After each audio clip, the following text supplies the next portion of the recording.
আমাদের নেক কাজগুলো ওই মহিলার মতো নষ্ট করে দিব না যেই মহিলা শক্তভাবে সুতা পাকানোর পর সুতা আবার টুকরা টুকরা করে ফেলে।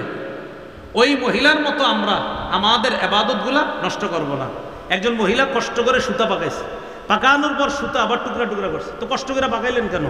আর আপনারা ভাইবেন এটা কোনো গল্প, এটা কোরআনে বলছে আল্লাহ সূরা নাহলের 92 নম্বর আয়াত, ওয়ালা তাকুনু কাল্লাতী নাকাদাত গাজলাহা মিন বাদি কুওয়াতিন আনকাসা।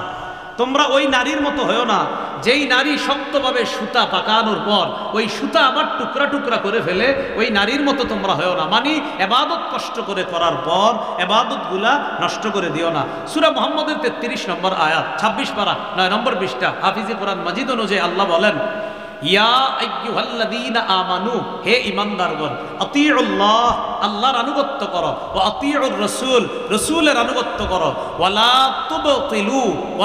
তুবতিলু আমালাকুম, আমলসমূহ নষ্ট করে দিও না, আমলগুলো নষ্ট করে দিও না। তাহলে সফল কারা?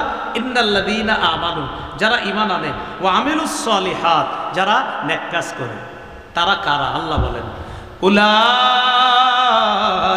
হুম খায়রুল বারিয়াহ, তারা হলো সৃষ্টির সবচেয়ে শ্রেষ্ঠ জীব।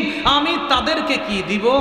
জাযাউহুম ইনদা রাব্বিহিম জান্নাতু আদনিন তাজরি মিন তাহতিহাল আনহার, তাদের পুরস্কার তাদের রবের কাছে চিরস্থায়ী বসবাসের ঠিকানা জান্নাত, যার তলদেশ দিয়ে নহরসমূহ প্রবাহিত হয়।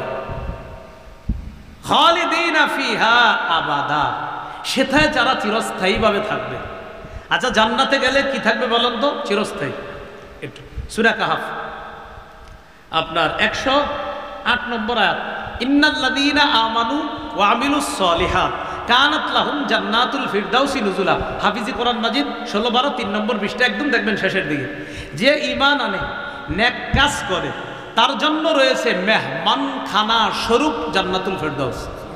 একটু বুঝি আমরা সবাই।